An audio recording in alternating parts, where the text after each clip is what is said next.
Class 12 business studies chapter 3 business environment. तो देखिए business environment होता क्या है।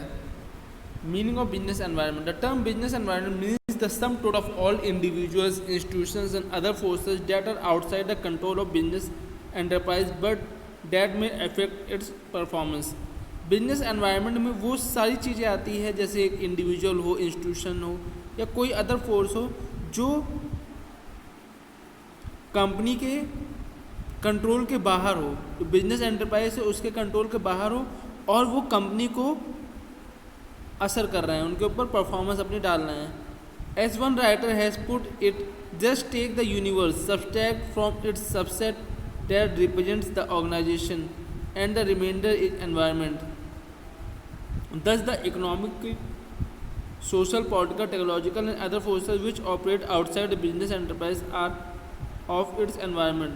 जो ही बिजनेस के पहुंच के बाहर है वो सब उसके एनवायरनमेंट होगा जिस पे बिजनेस का कंट्रोल नहीं है। So also the individual consumer और competing enterprises as well as governments, consumers groups, competitors, courts, media outside an enterprise constitute its environment। तो बिजनेस एनवायरनमेंट क्या हो गया, जो भी कंज्यूमर्स हो गए जो उनके कंट्रोल के बाहर हैं, कंपटीटर्स, मीडिया, कोर्ट, ये सब चीज़ें जो इसके बिजनेस कंट्रोल के बाहर हैं, अदर इंस्टीट्यूशन जो हैं, ये सब आपका एनवायरनमेंट में आ जाते हैं। एग्जांपल हो गया एनवायरनमेंट का। Important point is that this individuals, institution and forces are likely to influence the performance of the business enterprise although they happen to exist outside its boundaries. क्या होता है, भले ही ये सब बिजनेस एंटरप्राइज के बाउंड्रीज के बाहर हैं लेकिन इनका असर बिजनेस पे होता है।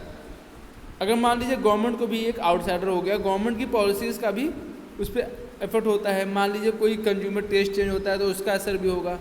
किस भी तरीके ये सब चीज़ें आ जाता है आपका बिजनेस एनवायरनमेंट में।